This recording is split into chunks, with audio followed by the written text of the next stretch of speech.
You play guitar, don't you? Not well. No. I don't think playing well was the question. It's just whether you can play or not, wasn't it? I play a lot more ukulele now. I don't play, and I've got this new drum kit, which I think we've heard on the pod once or twice. No, I have the guitar that my father bought probably in the 1950s, and that seemingly everyone in the family went down the street and took lessons with this old German woman, Miss Riley, who played beautiful classical guitar. But she was teaching you like Spanish folk songs, not Smoke on the Water. Or... I played in bands throughout high school, and everyone in the neighborhood studied with her at some point. So pretty good racket.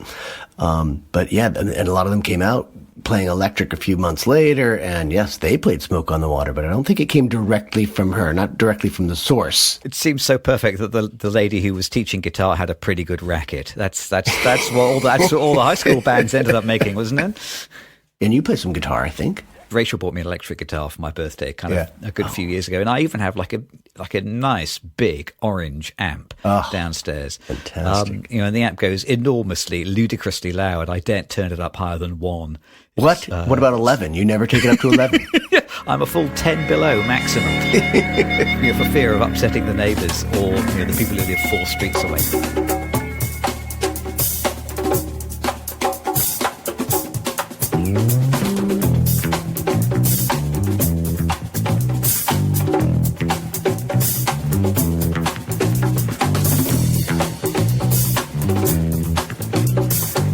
Welcome, everyone, to the Two Real Cinema Club. My name is Andres Lorente. And I am James Rosica.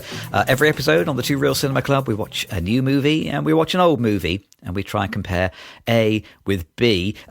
This week, for those about to rock, we salute you. Yes. We have been rocking out all week watching Spinal Tap and Spinal Tap II. I wish I'd grown my hair. Or maybe put on a tighter T-shirt for this week's episode, but I have not, and perhaps everyone should be great. I haven't got enough hair to grow out, frankly. Well, you just need one of those wigs, one of those grey, long-haired grey wigs. It's perfect. Yes, that's true. There seems to be a lot of those. Before we start, we should pour one out for Claudia Cardinale this episode, who died since the last time we recorded. Yes.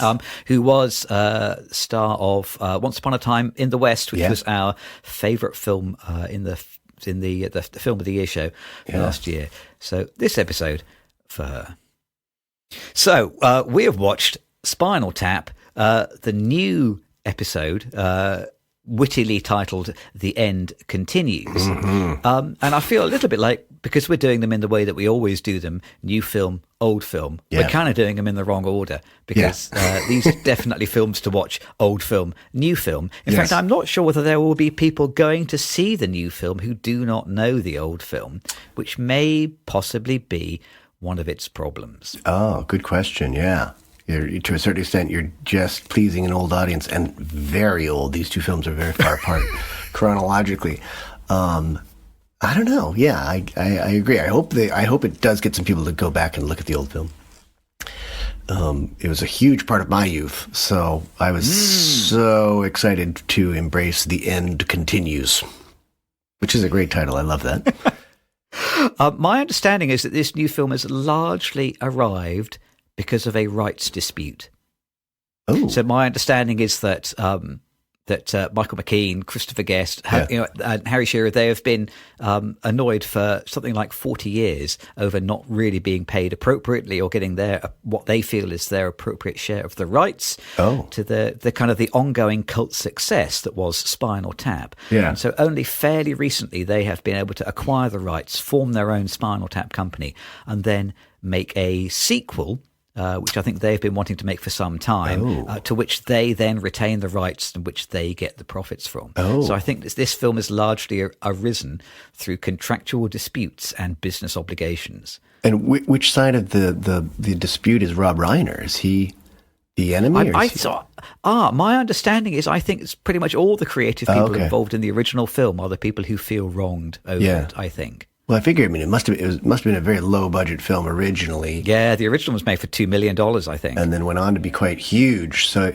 yeah, I could see how they would feel left out of that if they didn't reap the profits. But then I'm not sure the original film made a huge amount of money. I don't think I don't think it coined it theatrically, and it kind of became a cult hit on VHS tape after it was released. So I think it's one of those films that has a long tail. We'll probably talk about that later. And I'm sure that these guys have made money off it, off the back of many other appearances as Spinal Tap. Absolutely. And the beginning of this film is full of little snippets of them playing, real actual gigs. As Spinal Tap. So in a weird way, this silly comical group that they have formed has sort of become a real group playing sort of real gigs, and people know the songs as real songs. So it's kind of the mockumentary that ate itself. Oh, I like that. Yeah. But it also vomited itself too a little bit, I think, because and then somebody else choked on that vomit. So regurgitated, I should say. which is you and me, I think, probably, isn't it? Okay, so spoilers ahead. We'll ring the spoiler bell properly.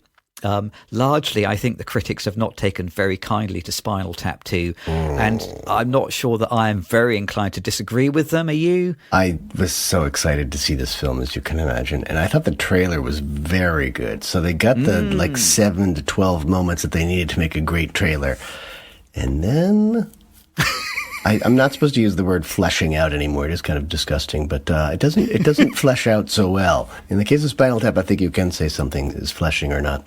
Yeah. Are you ready to hear a little bit about it? Are we calling that the spoiling bell right there? Or? No. Why don't you start out by telling us the story, if there is such a thing, of Spinal Tap 2? The end continues.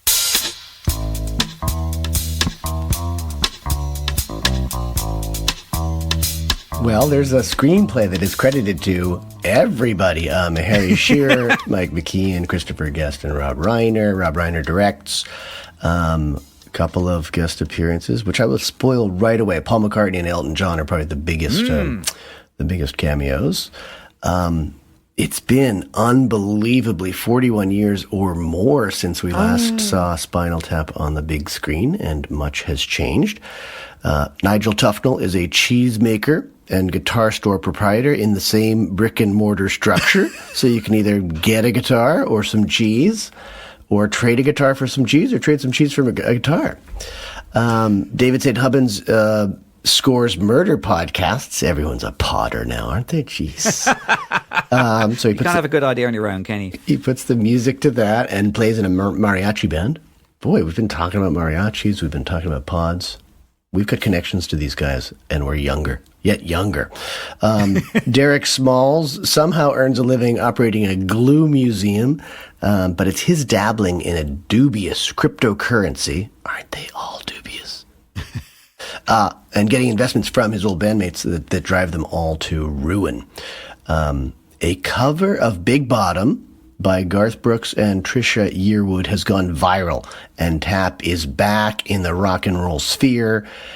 However, their final contract with Ian Faith, their former manager, requires them to perform one more concert for the inheritor of the contract upon Ian's death. It's his daughter. Will the one-off gig they schedule for New Orleans jumpstart their careers and revive the band and the sub-octogenarian players?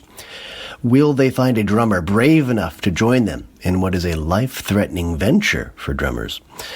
Will they rehearse endlessly with the likes of Sir Paul McCartney and Sir Elton John before really cutting loose and letting their live music do the talking and the walking? Very good. That's good.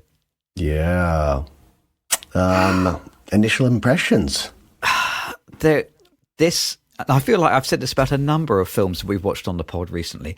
This film, it's a comedy, it's a mockumentary, it's supposed to be funny, and it has this big central problem, which is that it's just not that funny. It's not, no. It's a shame, because the old one really was genuinely funny, and I'm really surprised at some of the decisions that they've made, some of the choices that they've made. Yeah. Now, my understanding is that both of the films are largely improvised. Yes. Maybe we'll talk about this a bit when we go back to Spinal Tap the first. But Rob Reiner wanted the cast to improvise most of their scenes.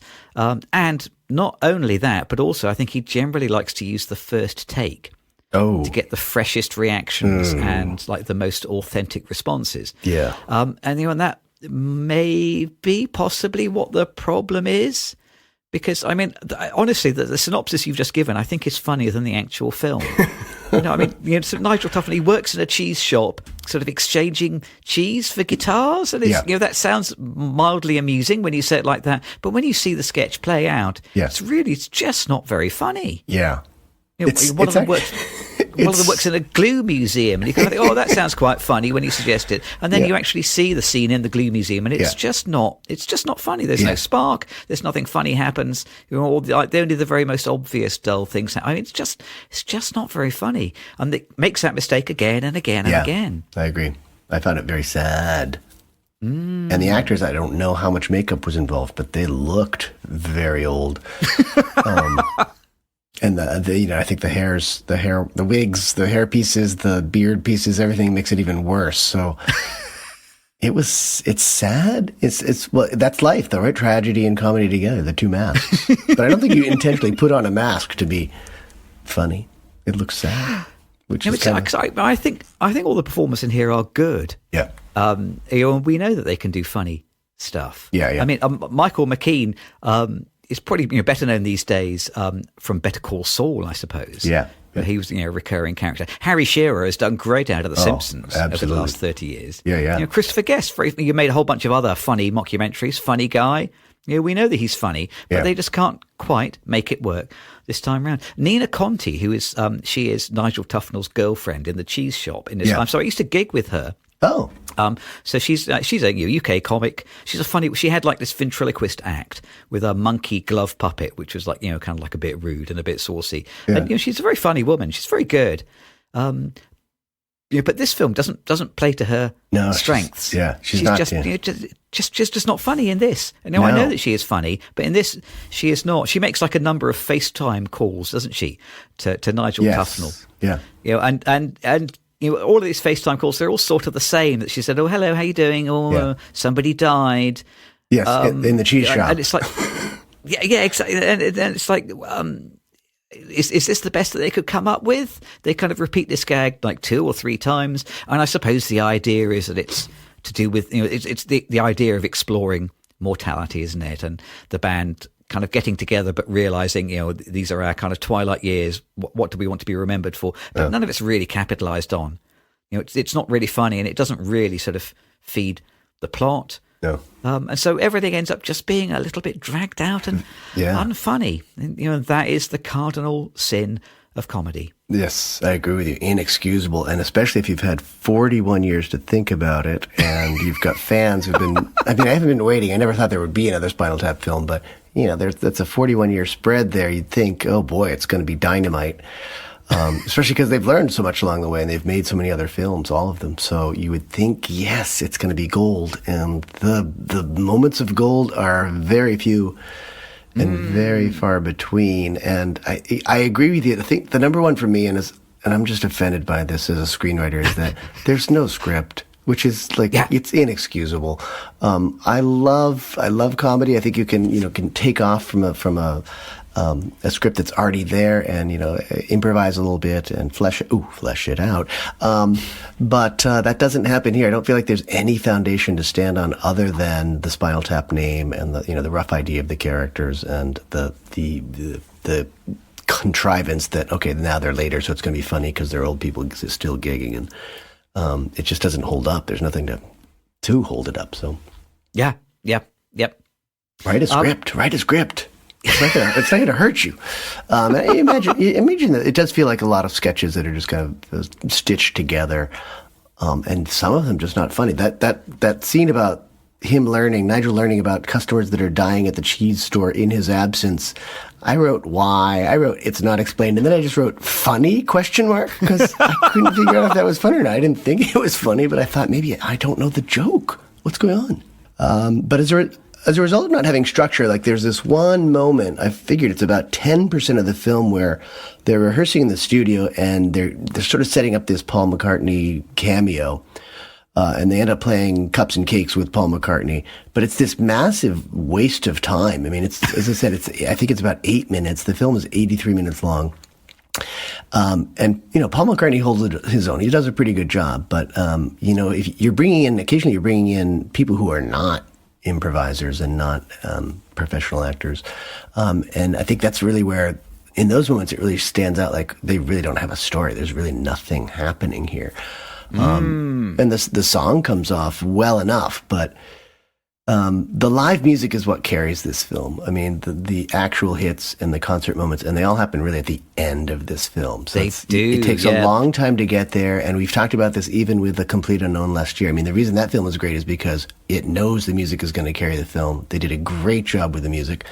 And I love hearing the old Spinal Tap tunes, and I love hearing them dabble a little bit, but I don't want to hear them rehearsing and pretending that they're doing something funny when they're just irritating one another while they're rehearsing. So for this film, you really sit through a lot, and then the last 7 or 8 minutes, maybe you get some actual concert footage of the gig that we've been building up to. And I think we could have had better musical segments along the way, and that would have made the film stronger, because there is a strength in this film. It's at the end. It's, surprise, surprise, the live music, and they didn't pay much attention to it. Yeah, so they should have realised what they had and capitalised on it, exactly. Yeah. Should we ring the spoiler bell so we can talk about a few moments in particular? Because, there are a few moments I think that deserve to be highlighted, either because they're good or because they're not. Yeah, it's pre-spoiled, but yeah, go ahead. Ring that bell.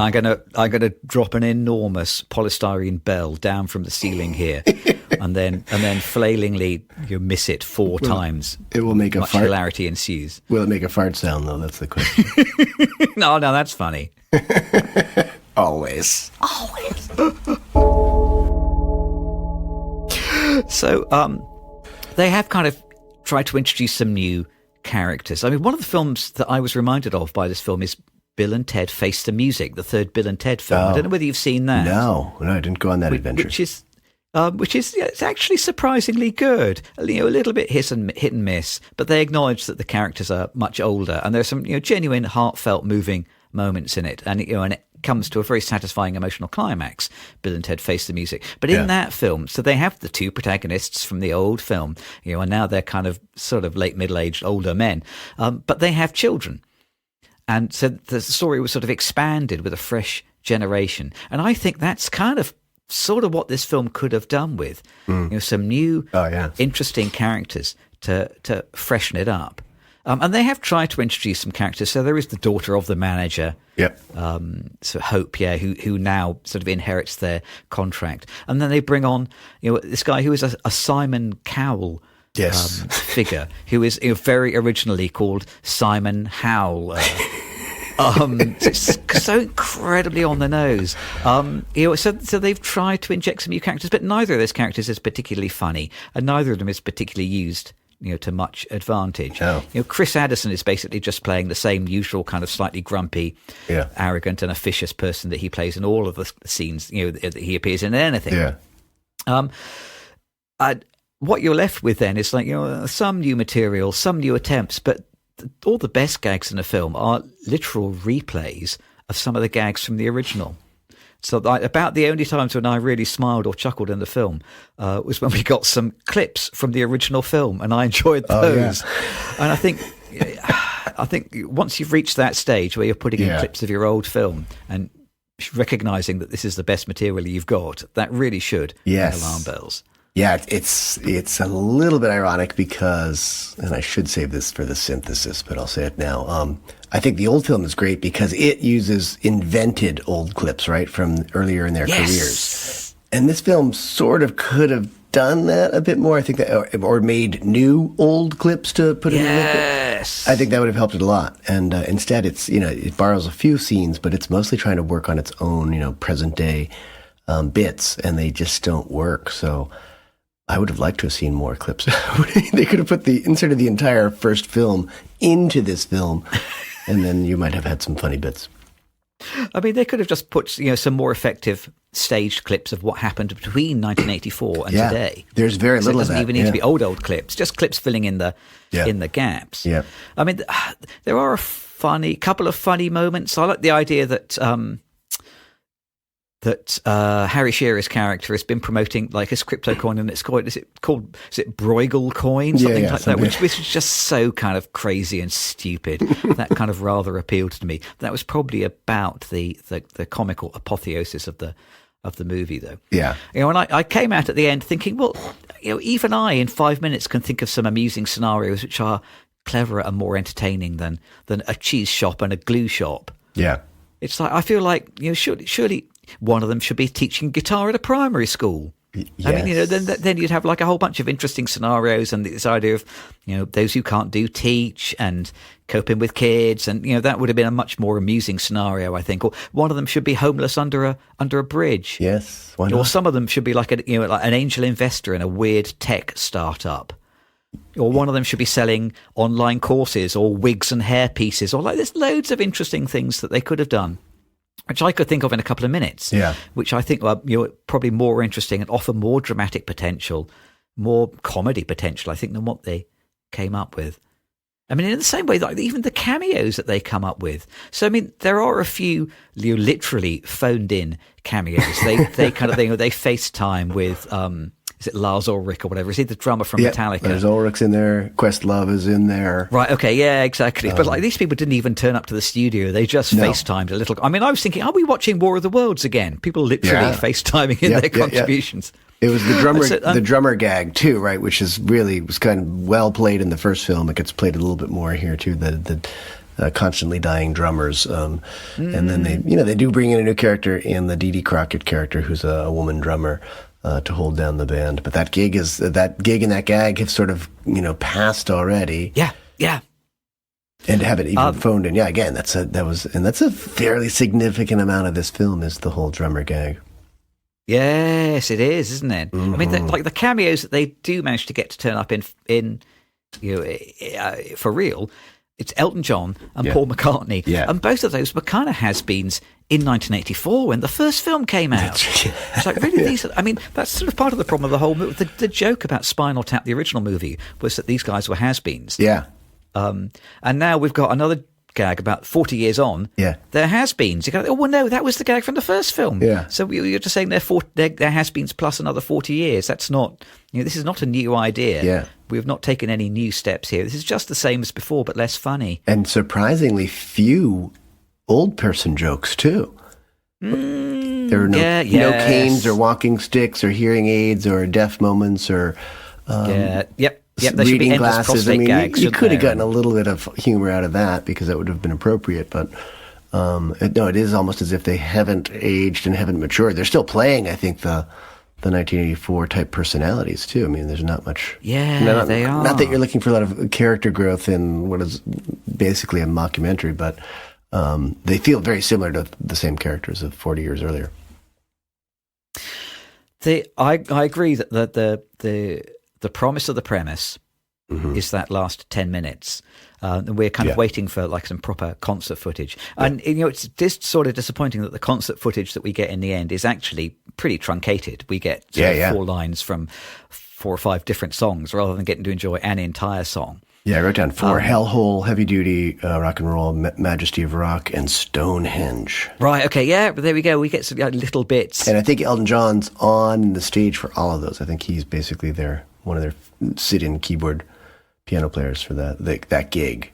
And the punchline to the whole movie, I'm glad we have run the spoiler bell, is that instead of it being a tiny Stonehenge that comes down from the ceiling, it's a big Stonehenge, but the big Stonehenge falls on Elton John and injures him. And that's quite an amusing idea. Yes. But I still have a couple of problems with that. The reason that Stonehenge falls on Elton John is because... is it Dee Dee? What's the name of the drummer? Dee Dee Crockett. Dee Dee. Yeah, Dee Dee. She is asked to move her kit forward a bit to be closer to the rest of the band. Yes. For really no reason except to set up this accident later. Mm-hmm. And I think stories like this are much more satisfying when people are the authors of their own fate. I came away thinking if they had been brave enough to ask Elton John to play himself as a bit of a dick, Yeah. And then Elton John had been insisting that they move the drummer back or something like that. Yes. Or the rest of the band are making some big fuss about who's going to be at the front, who's going to have the central microphone. It should be me, it should be me, it should be me. Sure. And then they end up moving all the stage stuff around. There should be some reason why the main characters that we are following have caused this disaster. Yeah. Whereas instead we just get this slight afterthought. Dee Dee asks to move the drum kit. She wants to be a little bit closer to the other musicians. Yeah. And as a result, Elton John gets injured. So, it's mildly amusing, but it could have been an awful lot more. They could have really worked that much, much harder, which means that it feels kind of a bit disappointing. Yeah.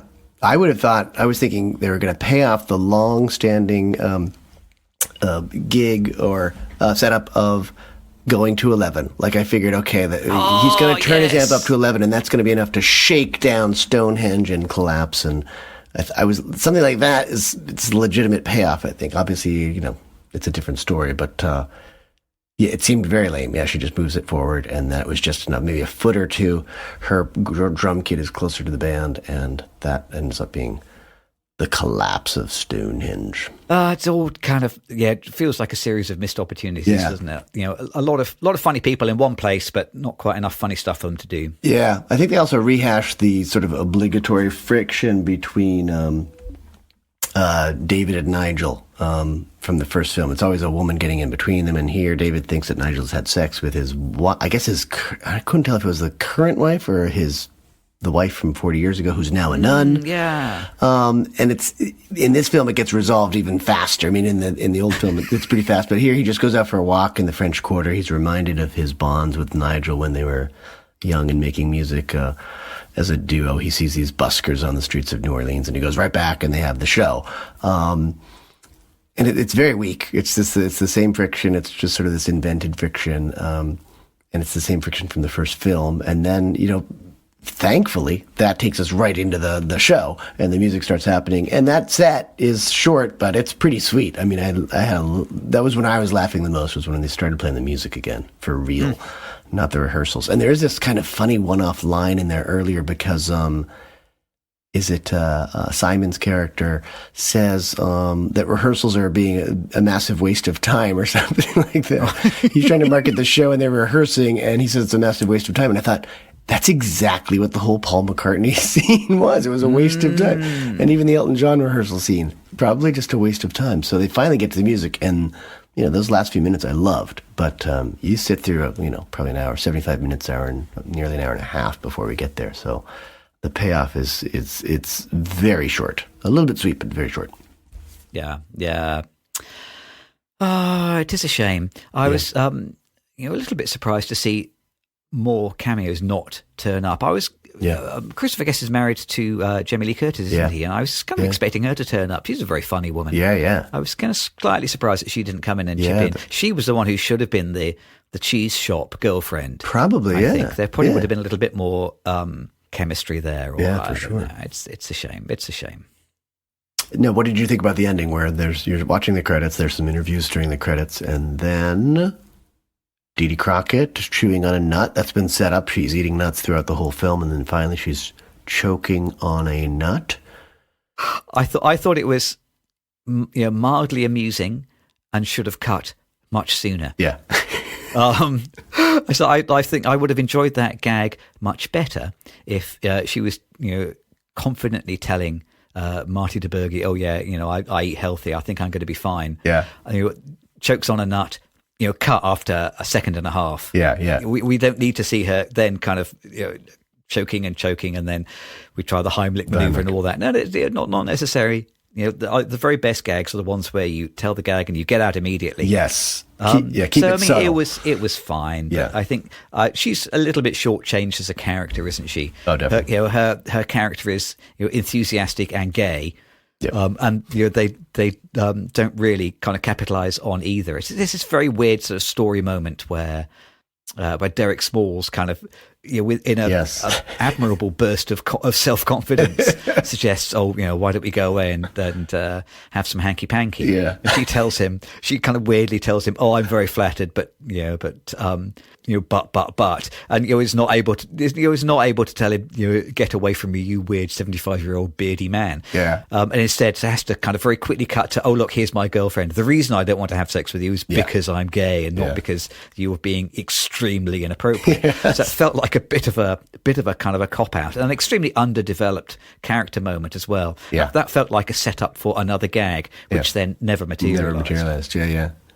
Well, this one feels less a documentary, and I couldn't tell if it was, honestly, we talked about scripting. I couldn't tell if this was actually more scripted or even less scripted. It was just in this sort of nebulous area of, did they put a lot into setting up all these scenes and these gags, or is it even less scripted than the original? And a lot of that's because I think just like there seems like there's just tons of vamping, like just improvising and not necessarily striking gold, but not having enough of these things where you could actually get an hour and a half of gold out of it. So I couldn't tell what the script was, if there was a script, and I couldn't figure out whether it was actually more prepared, more organized than the original or not.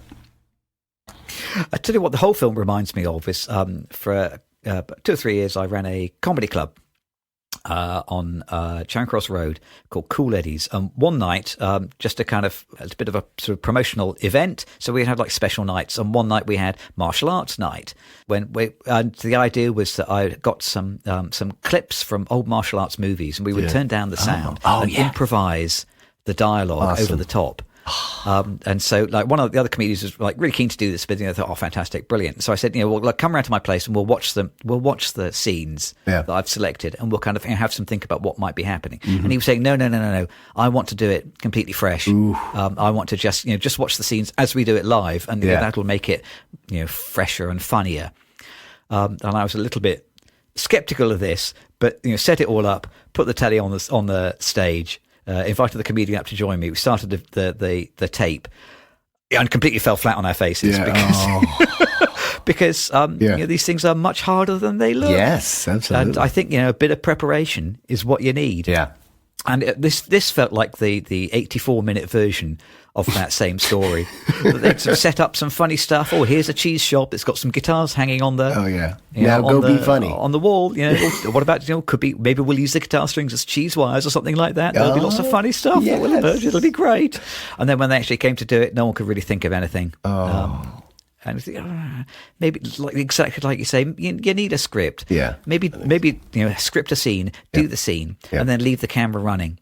Yeah. Which is a much more normal way to film a comedy. Yeah. And let people improvise after you've got the scene in the can. Mm-hmm. And capture all that, and maybe you'll get a bit of gold. Brilliant. But at least you've got something. It's like coverage, isn't it? Yeah. It's like have a master shot, so that if everything goes wrong, at least you've got a master shot to tell the story. And it's the same with the script. Have a master version of the scene, so at least you can move forward. And then if you end up busking some clever bits around the outside of it, brilliant, put them in. Maybe you end up cutting out the scene that you scripted, but always have it available so that you can keep things moving.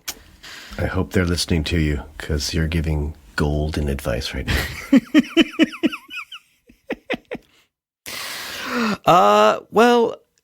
This is going to feel like a very redundant call now. But I feel like in amongst the concert security and the guys who are checking bags and checking tickets, there should also be a representative of the Cliche Squad. Cliche Squad. Poor Cliche Squad. They're going to be. There's a lot of overtime this week for the Cliche Squad. I feel like we should basically just report the entire movie from start to finish. I mean, in part that is what the fun is. Yeah. So they are sort of playing affectionately with cliches and stereotypes of hard rock musicians.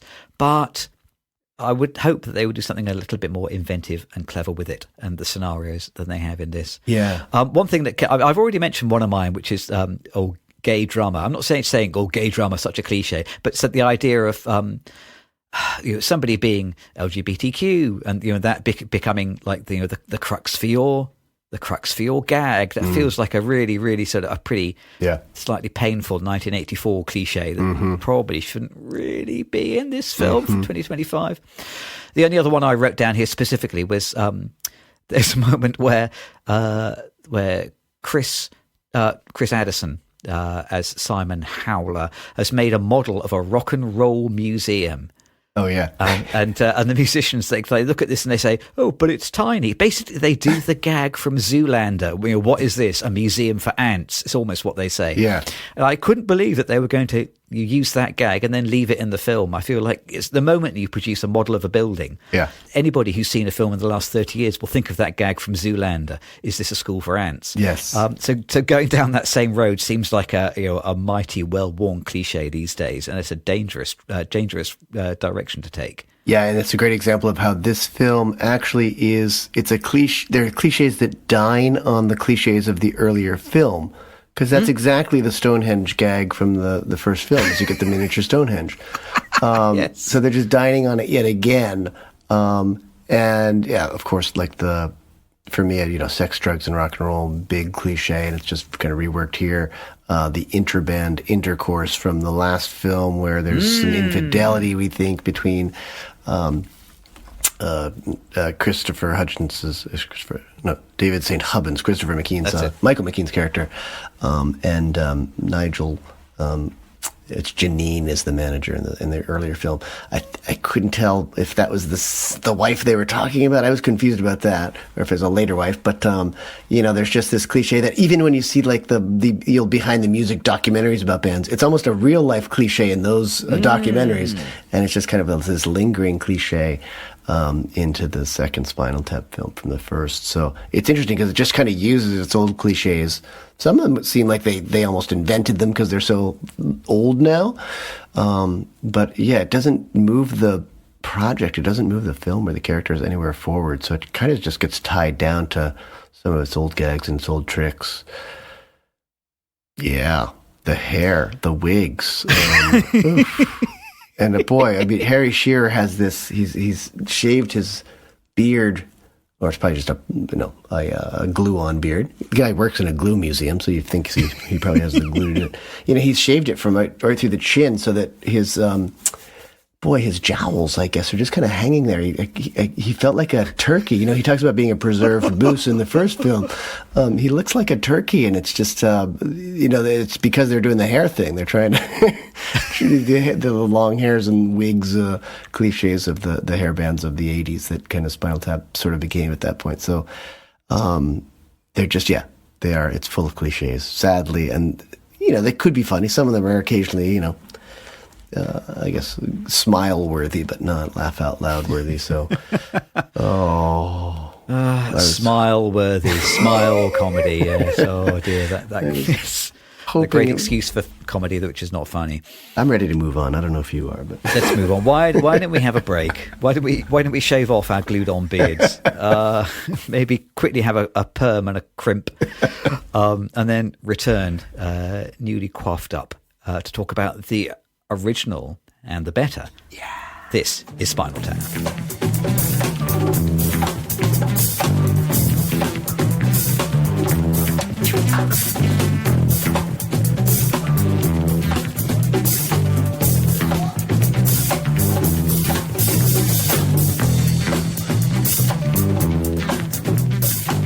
So if you, like me, at any concert, stay behind after the final song and clap and cheer and stamp until the lights come back on, then here is the encore to part one. We have also watched This Is Spinal Tap from 1984, the original, the Spinal Tap. In some ways, the mockumentary. I mean, it's not, and there were some before this, but not really with quite so much visibility. So, this is the film which became a cultural phenomenon. Yeah. And it's interesting to see what it looks like these days and how it drove that route from small-time comedy to a film which is now, I think it was selected for preservation in the US National Film Registry in 2002. Oh. So it's considered a very culturally significant film. and still a very fun film. Yeah. So this film was instrumental in your growing up, you were saying? Yes, yeah. So I was, I was in high school, secondary school, probably sophomore, junior, 10th or 11th grade. Maybe. I forget when it was actually released. They mentioned 1982 in the film. There's a line where Fran Drescher says, it's 1982. But I think it came out in 1984. It did, yeah. It did, yeah. So I would have been, just like 10th or 11th grade, and playing in bands. So we were in bands, and we ran out to see this film and loved it. And I think it's pitched towards probably a 15, 16-year-old, 17-year-old boy's sense of humor. So worked perfectly. And I'll say right up front, I think, I probably wouldn't have made Debutante, which was my first little foray into filmmaking, without Spinal Tap. I mean, I felt like it was kind of the exact same thing. It was a mockumentary and about music, and so I think it's always been in my consciousness. I saw it again probably at the 30th. There must have been like a 30th anniversary release or something like that. So it hasn't been that long since I've seen it, and I've probably seen it by this point, 5 times. So it's a pretty important film for me, and I looking back on it, I don't think it ages necessarily that well, and I don't think it's a great film, but I think it was totally fresh, and no one had done anything in my memory close to it before 1984. So I think it sort of did start the genre, and even some of the filmmakers who were in this film went on to do the same thing. Christopher Guest basically launches a career of mockumentaries after Spinal Tap. So, because he does, was it Best in Show? Yep. Was it A Mighty Wind? It's a bunch of these. Waiting for Guffman. Right, okay, yep. So, yeah, he made it his thing, really. Yeah. And he's very good at it. Yeah. It's interesting learning about how this film came about. So, Michael McKean and Christopher Guest apparently met while they were in college in New York City in the late 60s. Mm-hmm. And then they worked with Harry Shearer and Rob Reiner on a TV pilot in 1978 for a sketch comedy show which was called The TV Show. And one of the skits in The TV Show was a parody rock band called Spinal Tap. Oh. So the whole thing was kind of born in 1978. Wow. And then I think they had the idea, well, let's see whether we can make a feature film out of it. Yeah. Didn't get very much interest. So what they did is they made like a short extract or a trailer or something like that, and took that round. Ended up getting $2 million from a producer. So that was the budget. Do you know what it made at the US box office on theatrical release? Have a guess. 20 million. It was just under 6 million. Oh. So it's 5.8 million. So, more or less made the money back. Yeah. But it was not a big success. It lived on VHS tape, and then became like a big cult following on home formats. And that's really where its fame kind of grew. So it feels to me like we don't really need to explain why we have paired these two films together. I think I hope not. Intelligent viewers or listeners may be able to figure it out. But so shall I tell you, and again, this feels like a waste of breath, shall I tell you the story briefly of This Is Spinal Tap? Briefly. You shouldn't need more than 12 minutes.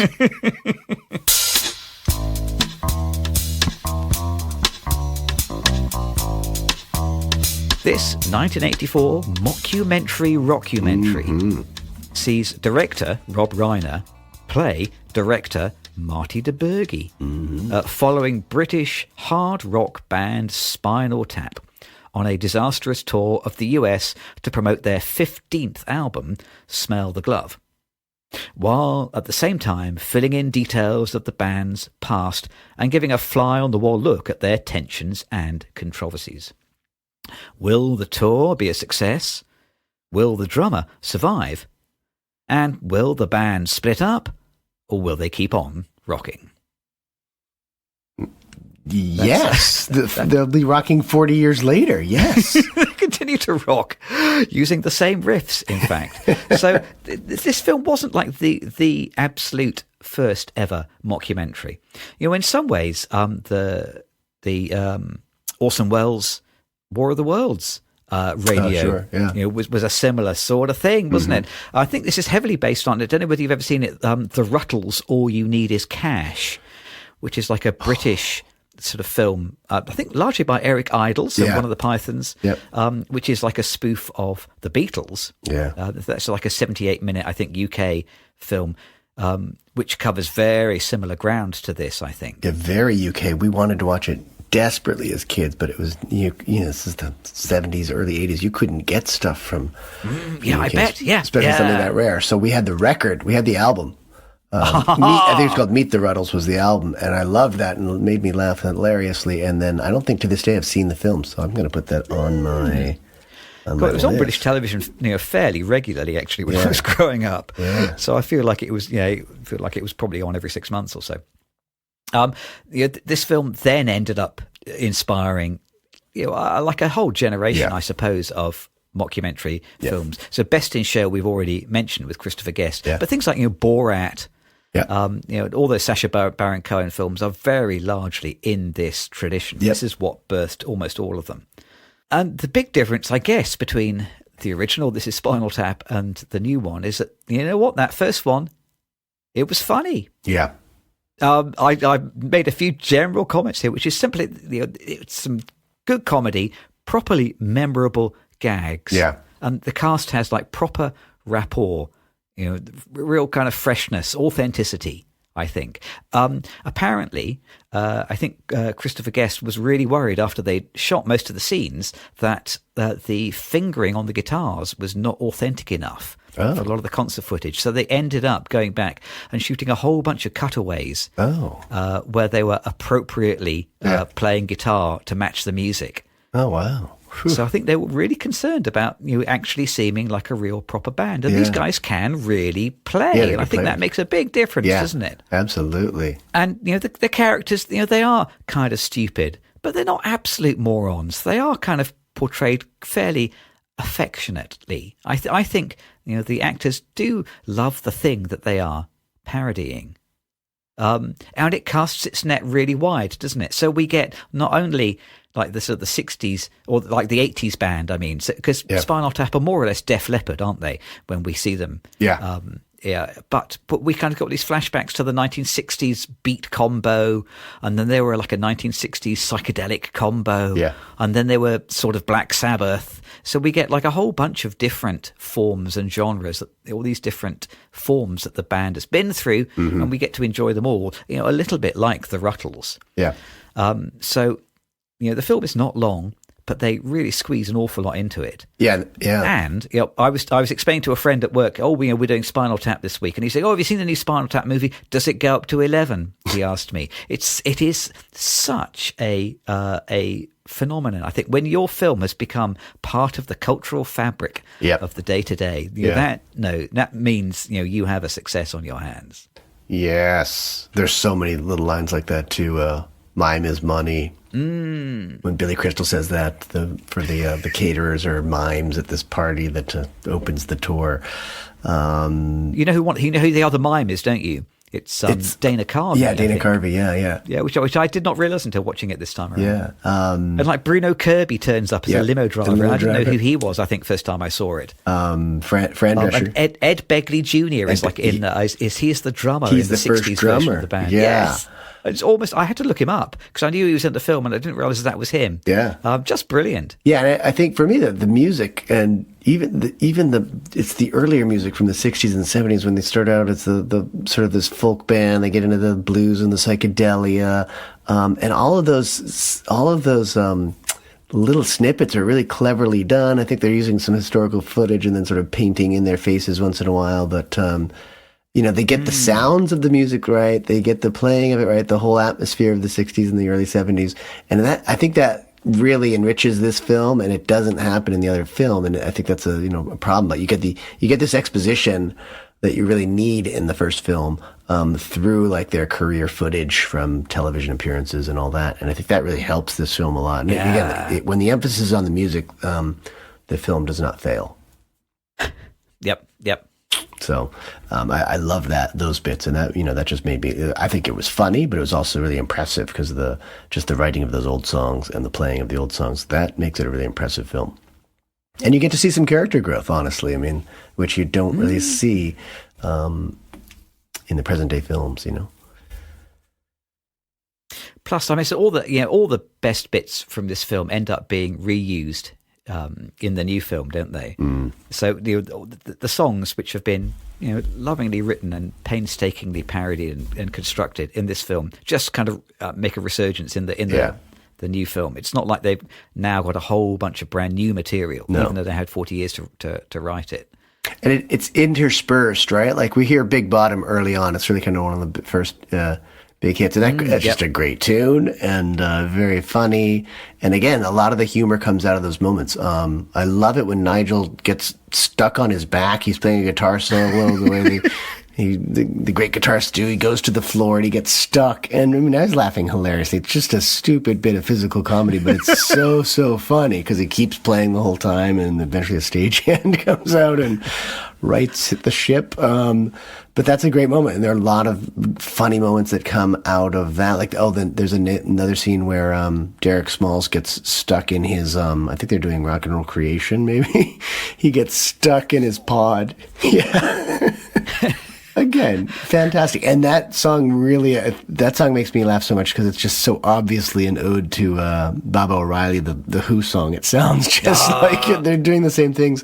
And that shows a lot of just inventive and creative behavior. Like they're just really good at capturing the songs that everyone else was playing and making them Spinal Tap tunes. And so the music is impressive. And this is the first time we hear it. We don't hear much new music in later versions of the more recent film, especially. I don't know, but it's a little bit like being the Rolling Stones, that you've continued to write songs for 40 or 50 years, but people only want to hear the things you wrote before 1969. Yeah. And maybe it's the same with this movie. Maybe they had other songs, but they decided, no, what people really want to hear is just Big Bottom Girls again. But it does feel like a missed opportunity. Yeah. I think my favourite moment from the old original film is just when they get lost backstage, walking in a circle. I think the one moment that made me laugh out loudest this time around was when the guy who's doing some DIY or some maintenance backstage gives them directions, and they go in like this big circle, and they come back, they just see the same guy again. And it's really naturally played. It's really funny. It's just really good, and somehow very believable.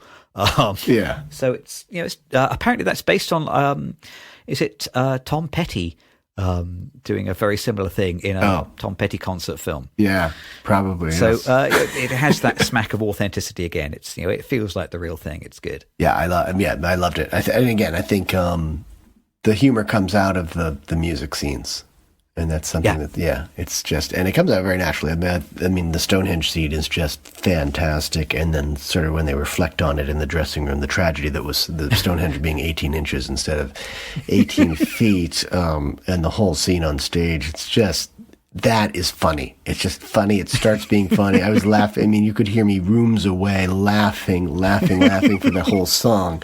And that's, I think that's a mark of good comedy. Little detail that I was not aware of: Rob Reiner wears this USS Oral Sea the Oral hat Sea. in the film. Apparently, he wanted to wear a hat that said the USS Coral Sea, and they could not get permission from the US Navy. So they had to stitch some extra thread into it so that first C becomes an O. Apparently, the reason he's wearing that hat is a nod to Steven Spielberg, who in the 70s and 80s would commonly wear a hat or a baseball cap which was nothing to do with the film that he was making. So he would wear an LAPD hat or a New York Fire Department hat and things like this. This was like his amusing on-set trademark, which I was never aware of, but apparently that is why Rob Reiner wears this very prominent hat, and they keep looking at it all the way through the movie. Interesting. But I feel a little bit like if they thought of that idea for the new movie, they would have explained it painstakingly with pictures and a long nod to camera. Whereas in this film, it's just a little thing tossed in, which is a funny gag for people who know what it is. Yeah, subtlety. I think this one has more subtlety. It's when you go over the top, it's sort of for me. It just it makes the laugh less authentic and less genuine, I guess. Yeah. So much humor these days is totally over the top, and I think it's just excessive. But there's some very subtle things even in this film that are funny, just funny. Yeah. Yeah. Answering that question, this film is funny. And it's supposed to be, and they achieve it. So I think it definitely it ages well in that sense for sure. I think that the moment when I realised that the new film was in trouble was right at that opening scene in the original. This is Spinal Tap. Yeah. We get Rob Reiner talking to camera and explaining, "Oh, I'm the guy who did the adverts. That one about the dog that's underneath the kitchen countertop or something like that." Yeah. And it's like there's obviously some really, really crummy, dumb advert which he's quite proud of, but they're not overselling it. Whereas in the new film, Rob Reiner says, I've come back to make another rockumentary about the band that changed rock and roll. And then he trips over some chairs. Yeah. And it's like it's a very, very different kind of gag, isn't it? And that's the first moment when I thought, oh, no. Uh-oh. Yeah, this film, they haven't quite figured out why the first film was good. Yes. So they're going for the big comedy moments instead. Oh, dear. And and then they stick with it, don't they? It's an elaborate dolly shot too. That's the other thing. Is like he's walking through this big, I don't know if it's a concert hall or like a rehearsal stage or something like that. So it's a much bigger introduction for the film than the first one. And I think that the bigger you go, the bigger you can fail. You can fall farther, right? Oh man, yep. Well, still funny. Yeah, not perfect. And maybe it would have been more effective as a 45-minute film or an hour, but still a cultural moment and a lot of good gags. I laughed out loud. Yeah, and that was sitting in a room on my own. Yes. So a film has to be pretty funny to make me do that. Yes. So I think definitely a success. But shall we see whether we can bring these two films together? Yes, let's do it. Before we do that, I'm going to force you, as always, to play my favourite game. Just while I frantically make some notes. So quick round. And it's not like we're comparing the characters from two different films because there's only really one set of characters. Exactly. Quick round of Who Am I? Who am I? I mean, it sounds like the teenage you saw yourself on screen in the original This Is Spinal Tap, and followed through with vigor. Definitely, yeah. I mean, it was the hair band, not quite heavy metal. I guess it was just sort of almost like this heavy glam rock with the awful hair and the spandex. So I got a good laugh out of it because we hated that music when we were growing up. But they did such a great job parodying it all that I really fell in love with the film and the characters. So yeah, I definitely saw myself on screen as a wannabe rock star. And I'm going to go with the preserved moose. I'm Derek Smalls, the bassist. I love how, and in part because I had the similar experience. Like he even talks in the interview in the first film about getting caught in between these two creative geniuses, Nigel and David. So I was in a band where we did have some larger personalities than I who were always at odds. So I've definitely felt it in that way. But he's also he's so mellow, and he's cut in between. I love some of his physical gags with the zucchini in the tin foil and in the crotch of his pants as he's going into the airport. I thought, I don't know if I have the what I need to do that sort of thing, but I love that moment. And another one of my favorite things is that when they're doing the puppet show gig in This Is Spinal Tap, and they have to do Jazz Odyssey. They don't have enough material without Nigel, who's left the band. And then Derek Smalls suggests, you know what we have to do? We have to do Jazz Odyssey.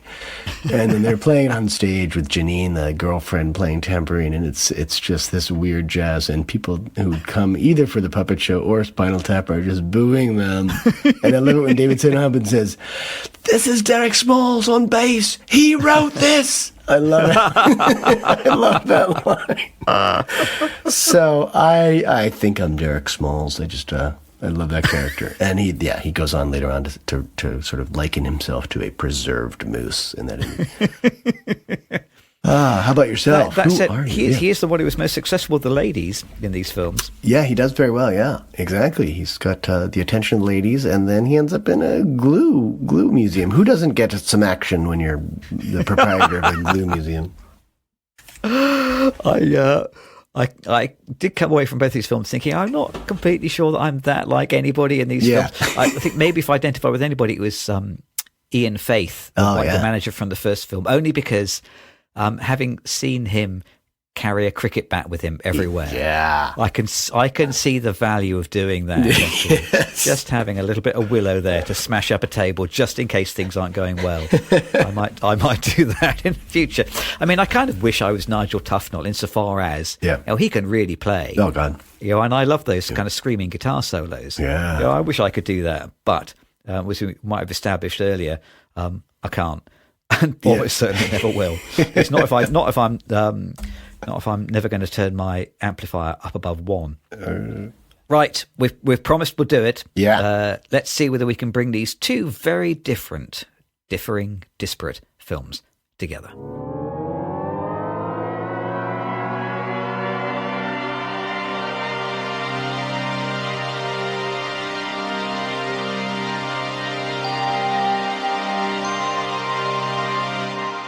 I don't think it's necessarily a hard job.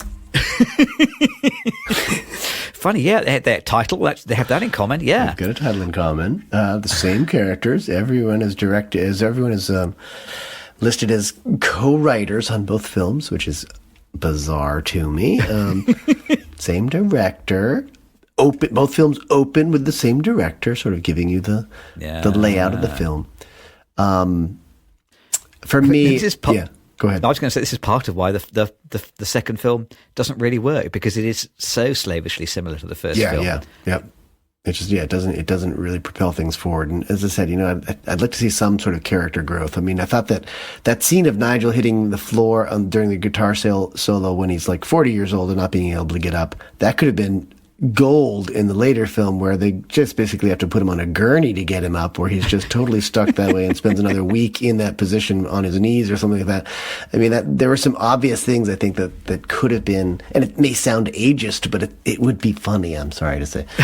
You get and instead you get even crasser humor, I think, in the new film, like the fart during Big Bottom. They've created this massive pair of buttocks that's going to dangle from the ceiling during Big Bottom, and then when they finish the rehearsal, and then it farts, and it's funny and it's wonderful because one of the crew members says farts are always funny, and he's right. But they've almost made this one fart unfunny as a result. Oh. Yes, the bottom doth protest too much, isn't it? Yes. I mean, it did make me think about attitudes to age when you watch these two films made 41 years apart, 43 years apart, something like that. I mean, largely the joke in the original film was that Spinal Tap were has-beens. Yeah. They were trying to promote their 15th album. No one was coming to the signings. They were yesterday's men.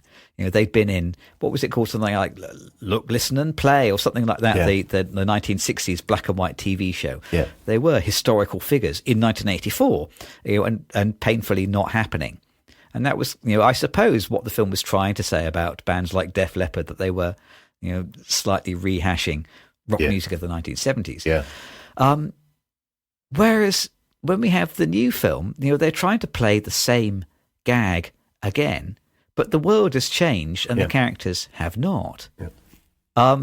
So I think we have a different idea about what age is these days. I was just thinking, like last year we went to see Peter Gabriel, and his bass player is Tony Levin, who I think is 78 now, 79, and still bouncing around on stage like mad. He's amazing. We got tickets to go and see Underworld next February, which is going to be great, but Carl Hyde, who's the singer of Underworld, is now 68 and still bounding around on stage. I mean, this film made me slightly think of, I remember as a boy, my mother used to get this magazine called Woman's Own, which is this very British sort of magazine for women's interests back in the 70s and the 80s. Yeah. And I can remember, and you will understand why this stuck in my mind, they had an article about Raquel Welch, saying, oh my God, incredible. Raquel Welch, still an attractive woman, even though she's 40. And, that was like a really remarkable, amazing thing back in 1978 or whenever it was. Whereas these days, the notion of someone being attractive and 40 being sort of laughable and remarkable and worthy of 6 pages in a magazine kind of doesn't really compute. Everything has moved on a little bit more, hasn't it? Yeah. So they're sort of trying to have their cake and eat it. I don't know. Trying to both joke about them being has-beens and yet also they kind of remain exactly the same characters that they were 40 years ago. I think the film could say something interesting about aging, and maybe something a bit enlightened about aging, but it doesn't quite know what it wants to say or how it wants to say it, and so you end up with a film which is sort of about nothing. Yeah, that's a great point. Like you could commit to either being just obnoxiously ageist, or you could commit to reinventing age. And have them not behaving at all like old elderly people, but still rocking. And it's sort of mealy-mouthed and somewhere in between. And you're absolutely right. Like the Rolling Stones are still playing some pretty vivacious shows. And even like Paul McCartney's still fantastic. Yes. So, yeah. Oh, my God, and that's not there. That would have been a good... Either one of those is, I think, a more interesting and potentially a funnier angle than sort of just being in the middle and just going back and revisiting the same people, just older, kind of doing the same thing. Yeah. It's a missed opportunity for sure. Wow. Yeah. For me, the number one rule is let the music do the talking. I think we've seen that in all of the concert films and things that we've seen in the last couple of years. When the music just really holds the film, it's just, you've got a foundation. And I felt like the new film just had no foundation whatsoever. Whereas all of the music is interspersed in the old film. And, boy, hearing Sex Farm again was just amazing to me. And that's the tune that's charting in Japan and causes them to go back out on tour and get the band back together. The music is so much stronger in the first film, and it's steadily appears through the film. Whereas you get a great bit at the very end of the new film, but it's too little, too late. Literally, I think. Did you find like the first film, This Is Spinal Tap, looked very video? The version I saw, it was just online somewhere. It looked like early video cameras, and I don't think that doesn't hold up so well. Oh, interesting. Okay. Well, the version I watched online was fine, actually. It looked like, maybe it was shot on Super 16 or something. I don't know. It's very handheldy, but it didn't look like video to me. Yeah, it would make it, when we saw Don't Look Back, that's obviously shot on film, and it has the old look, so it already looks great. It has that, it feels authentic as an artifact. Whereas this film looked like it was shot on early, like as you said, it took off on VHS. It felt like it was shot on video for the most part, with a $2 million budget back then. I would imagine it was, but it kind of ironically makes it look of the time more than it should be. It felt like it should have looked old, or it should have looked film-like, and that would have given it some even more authenticity. But whereas the new film was definitely shot on video, I would assume, and it looked great because the digital video now looks much better. But it didn't. Yeah, the first one looks like an artifact in maybe the wrong way. It looks how cheap and fluffy the 80s were, and how video it all was. At least it's interesting that first film, it has influences, doesn't it? Because you're exactly right. There is a lot of Don't Look Back in This Is Spinal Tap. Yeah. And also, there is a lot of, the Ruttles, All You Need Is Cash. It's absorbed a lot of influences. Whereas I think the main influence on Spinal Tap 2, The End Continues, is This Is Spinal Tap.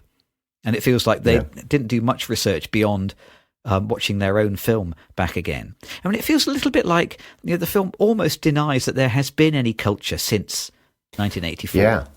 It does this little nod to cryptocurrency, but that's about the only moment really where it does something that seems properly modern. Yeah. Otherwise, it feels like music culture is sort of frozen in the world of Spinal Tap too. Yeah. And I'm going to bang on about one of my usual bugbears here, which is that what that reminds me of a little bit more than anything else is AI art. The idea that maybe culture is kind of frozen now, because AI will make supposedly new looking things very easily and efficiently, but all of the new looking things it makes are just recombinations of the things that we've had before. And it feels like this film, just like AI, the new film is sort of recycling its influences and repackaging them, but it's just sort of churning out the same thing again, but slightly remixed. Yeah. It's almost like this film heralds the end of new ideas. Yeah. Which is a very depressing thought. That is, yeah. It's funny though, because the new film has much less story, much less narrative than the first one. Like the first one, even though it's a faux documentary, a mockumentary, I think it has more story in it than the new film, which is presumably a bit more scripted, and it doesn't feel as much as a documentary. So that was an odd little realization for me. I think there just could have been more story in the new film. It just doesn't have much there. I wonder what these characters have been doing for the last 40 years. There's all sorts of great stuff that they might have been doing. Yeah. They could have got into techno, or they could have got into drum and bass, or they could have been in a reggae band. There was all sorts of kind of crazy, ridiculous, stupid things that they might have done. Yes. And yet, none of that is explored. And it looks like it's just a cheese shop and a guitar shop, and then two very recent things: scoring podcasts and the cryptocurrency. So it's like they have a past life of like the last 3 or 4 years, but hey, we've missed out on 40 years in there somewhere. And I think that's, again, another big difference is the flashbacks of the first film really, really work both on a musical level and on a story level and on a comic level. And there aren't many, they're really mining the first film only, but not what the first film had in terms of exposition, which was the flashbacks of even earlier times. So the new film is really basically just working from the first film. It ends up feeling a lot like it, but not nearly as good. Yep. Yeah, it's a poorer imitation of the first film. Yeah. Oh, great. Well, if you can dig up the old original, it's still funny. Yeah, it is still funny. And it's probably worthwhile spending 90 minutes of your time revisiting that. Absolutely. But I wouldn't rush to go out and spend 90 minutes with the new version. No. I'm sorry. But we do have time to talk about what else has been playing at this theatre.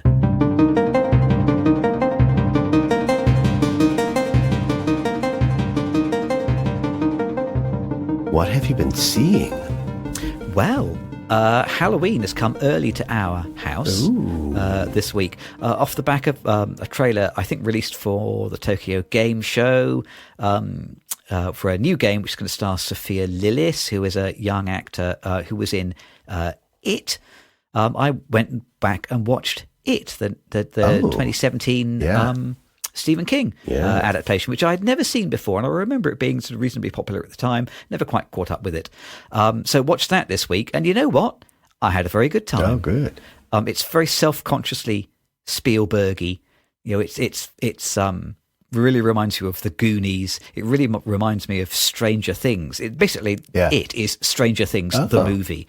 It has the 80s setting. It has kids on bikes, supernatural horror, people floating in the air. It's all those kind of elements from Stranger Things, which was originally first made in 2016. So this movie was made just 1 year after Stranger Things first premiered, and it covers a lot of the same ground. But it was surprisingly good fun. It's very well made commercial cinema. A screenplay by Chase Palmer, who I don't know, Kerry Fukunaga, who wrote True Detective, Gary Dauberman, who's done like a bunch of horror stuff. Based on the book by Stephen King. I've never read it. I've read a couple of things by Stephen King, never really got on with them. Do you like Stephen King? I don't. No. He's local too for me, and Oh, yeah. What a sensation. I don't think I've ever read any of the horror. He has a book on writing, which I loved. It's called, I think it's On Writing. So I read that. So I know, he's obviously an accomplished writer. He knows what he's doing. And that's a really interesting book. And it also talks about he was hit by a car. He was walking along the side of the road and someone hit and ran him. What did it say? we call it a hit and run in this country. It is a hit and run, but there's no running involved, is there? No. It should be hit and drive. Hit and drive. Hit and gas pedal. But yes. That's why I was getting it wrong. It's a very good book. Yeah. So his book about writing, ironically, is the only thing I've read, and it was great. And then I don't have the stomach for 1,200 pages of atmosphere and horror ultimately. So I guess it's not my cup of tea. What have you seen this week?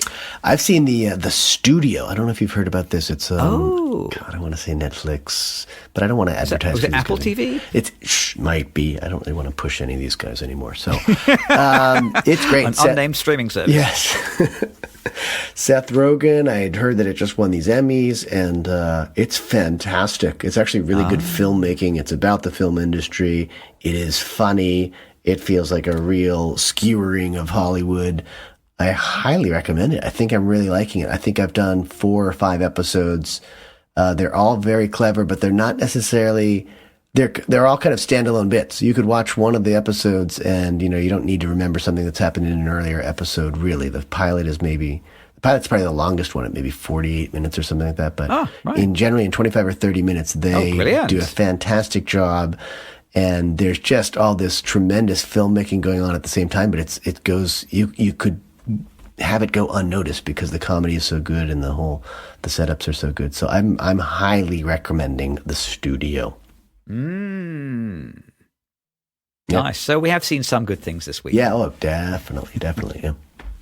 On Instagram, we are at Two Real Cinema Club. We are on BlueSky with the same handle. Read the blog, tworealcinemaclub.com. Comment on the YouTube channel or email us, tworealcinemaclub@gmail.com. Next time, it's the return of Paul Thomas Anderson, happily. Oh, yes. Boy, we've seen a number of his films. Feels like this is number 3 at least, right? Yeah, it may well be, yeah. So we are watching one battle after another, and fairly excitingly, we are comparing it to... The Big Lebowski. I feel like I have secretly been looking for an excuse to watch The Big Lebowski for the pod for a long time, so I don't care if this relates at all, but you're telling me that they probably do connect. I think they have a similar vibe and they relate to similar source material, but I could be wrong. I would have said, like Big Sleep, Big Lebowski for sure, but you don't have a new film in there, so this is going to be fun. I'm looking forward to it. Oh man, that's what we need. Fun. Yeah. Thank you for joining us as always. We'll be back at the Popcorn Counter next week and then returning in 2 weeks' time for Leo DiCaprio. Until then, thanks for joining us and we'll see you next time. Goodbye.